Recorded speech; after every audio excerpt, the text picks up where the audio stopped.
अस्सलाम वालेकुम दोस्तों, क्या हाल है? सब खैर खैरियत से हैं। बहुत से लोग मेरे बारे में पूछते हैं, मेरे बारे में तो नहीं, खैर जापान के बारे में पूछते हैं कि भाई कि आफ्टर कोरोना पेंडेमिक जो है वो जापान की सिचुएशन क्या है, यहाँ पे सैलरीज जो हैं वो किस हिसाब किताब से मिल रही हैं और लाइफ जो है वो कोविड-19 के पेंडेमिक के बाद जो है ना वो किस तरह से गुजर रही है। तो ये मेरे दोस्त हैं, मेरे व्लॉग में अक्सर मेरे साथ देखते होंगे, शायद मुख्तार साहब। अस्सलाम वालेकुम दोस्तों। और ये मेरे साथ बैठे हैं पीछे हक नवाज फ्रॉम जंग।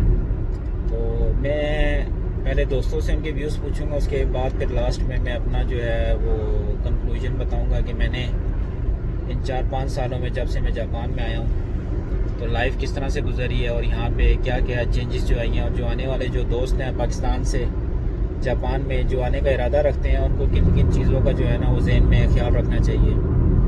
तो सबसे पहले जो हमारे ड्राइवर हैं, हमारे दोस्त, प्यारे दोस्त शाहिद साहब, इनसे पूछते हैं कि पहले के हालात में और अब के हालात में जो है ना वो कोरोना के बाद जो है ना वो क्या आप तब्दीली देख रहे हैं और यहाँ पे जो लोग आ रहे हैं उनको किन बातों का ख्याल रखना चाहिए, ज़रा जल्दी से बता दिए, क्योंकि हम जिस जगह पे जा रहे हैं अभी हमारी जो डेस्टिनेशन है वो थोड़ा करीब ही है। तो 2-3 मिनट के अंदर आप जो है ना वो बताइए क्या कहना चाहते हैं। जी शायद सबसे पहले तो शेख साहब, मैं आने वाले दोस्तों को यही कहना चाहूँगा कि मतलब ये है कि पहले जैसे हमें नहीं पता था कि यहाँ पे आके क्या होगा, वो हमने यही सोचा हुआ कि यार यूरोप में जाते हैं तो वहाँ पे बंदा 3-4-5 साल गुजारे, कागज़ दे देते हैं, ये होता है वो। इस कंट्री में ऐसा नहीं है। ये दुनिया में इनका कानून, इनकी सोच पूरी कंट्री से, पूरी दुनिया से अलग है। ये किसी दुनिया वालों को ये नहीं मानते कि जी उनका कानून हम फॉलो करेंगे, ये करेंगे, वो करेंगे, नहीं है कुछ भी। लिहाजा मेरे भाई जो भी आए, सबसे पहली बात तो ये है कि जिस कंट्री में भी आपने जाना उसकी ज़बान पाकिस्तान में एकेडमी हर किस्म की है। ज़बान सबसे पहला काम जो है ना वो ज़बान का है। दूसरा, अपने पाकिस्तान के आपके कागज़, आपका लाइसेंस, जापान में लाइसेंस ऐसे ही है जैसे आपका जो है ना वो वीज़ा ही है। ये आपके लिए बहुत ज़रूरी है। तीसरी बात मेरे भाई, यहाँ पे अगर कोई बंदा विजिटर आ रहा है तो आके डेफिनेटली वो यही करेगा कि सियासी पनाह, पॉलिटिकल स्टे लेगा।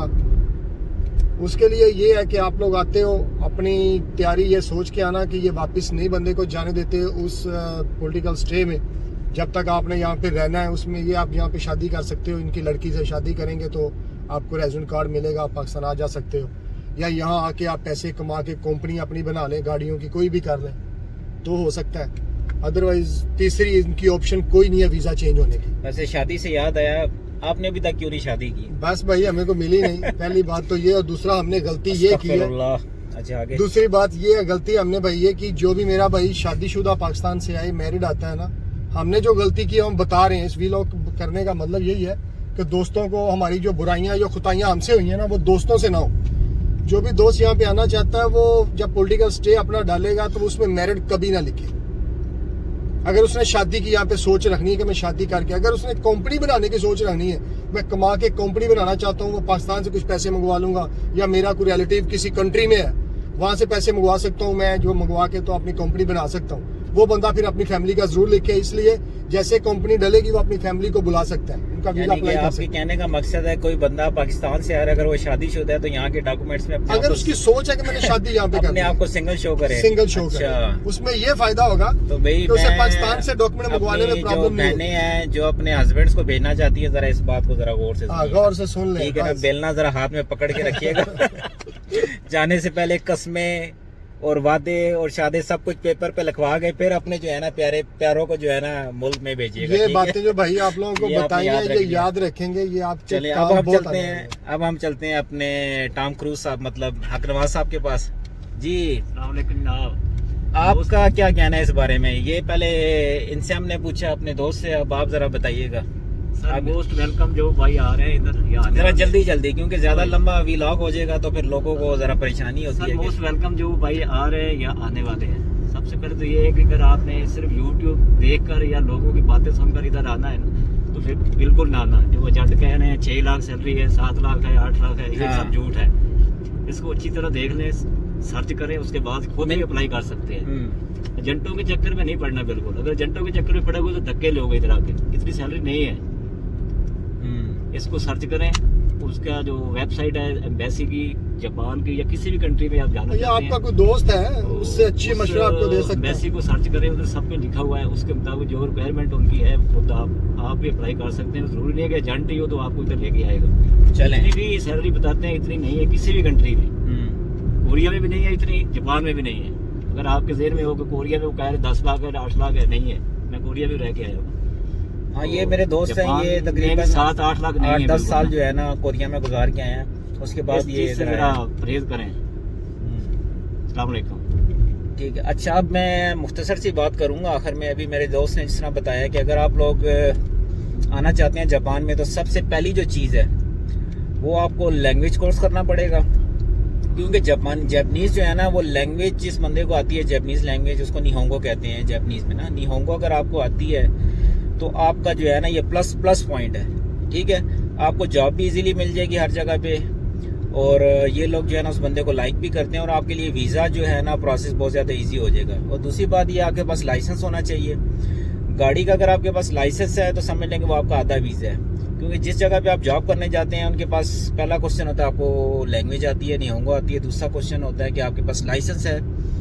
अगर आपके पास लाइसेंस है तो आपके लिए जॉब की भी ईजी होगी, क्योंकि यहाँ पे कोई भी जगह नज़दीक नहीं है। यहाँ पे टैक्सी जो है ना वो बहुत ज़्यादा महंगी है। आपने अगर 3 किलोमीटर का सफ़र करना है ना यहाँ से जापान में एक जगह से दूसरी जगह, 4-5 हज़ार जो येन है आपके तो वैसे ही खर्च हो जाएंगे। पाकिस्तानी तो 10,000 बनेगा। पाकिस्तानी वो 10,000 रुपये बनता है, तो ये जो है ना थोड़ा एक्सपेंसिव है। तो हर बंदे ने यहाँ पे गाड़ी रखी हुई है। दूसरी जो भाई ने बात बताई है कि अक्सर जो वीलॉग्स के ऊपर मैं देखता हूँ एजेंट्स वगैरह बताते हैं कि भी यहाँ पे 10 लाख सैलरी है, 6 लाख सैलरी है, तो ऐसा कुछ भी नहीं है भाई।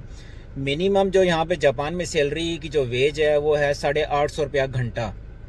ठीक है, 850 रुपये घंटे से स्टार्ट होके आप जो जो ऊपर चलते जाएंगे काम भी उतना मुश्किल होता जाएगा कि यहाँ पे जो आपका काम है ना वो ऐसा काम है कि यहाँ पे आपको ज़्यादातर लेबर वाला काम मिलेगा। और इजी से इजी काम भी ऐसा होता है कि बंदा जो है ना दिमागी तौर पे भी थक जाता है, जिस्मानी तौर पे थकता ही थकता है। ठीक है, तो इन लोगों की बातों में आप बिल्कुल ना आइएगा। 850 येन से लेके सैलरी आपकी स्टार्ट होती है, और 1200 रुपये घंटा, 1250, 1300, और कोई अच्छी कंपनी है तो आपको 1400 रुपये घंटा हो जाएगी। लेकिन बात वो ये है कि जो आप जाते जाएंगे 1400 और रुपये घंटा काम ये जो है। है वो भी टफ होता जाएगा। और अगर आपको लैंग्वेज आती है तो फिर 1400 घंटा तो मिलेगा। फिर आपको 1400 रुपये घंटा मिल सकता है। जिस तरह बहुत अच्छी कंपनीज वगैरह हैं वो आपको अच्छी सैलरीज वगैरह दे रही हैं, लेकिन वो आपको जो है ना मशीन के पुर्जे के साथ मशीन का पुर्जा ही बनाएंगी, यानी कि आपको फिर काम भी वैसे ही करना पड़ेगा। तो अगर आपके जहन में कोई क्वेश्चन है जापान से मतलब यहाँ के एटमॉस्फेयर के मतलब काम के हिसाब से, तो आप कमेंट्स में ज़रूर कीजिएगा क्वेश्चन, और मेरे चैनल को सब्सक्राइब कीजिएगा। और मिलते हैं आप सब दोस्तों के साथ अगले व्लॉग में। अल्लाह हाफिज़। Thank you.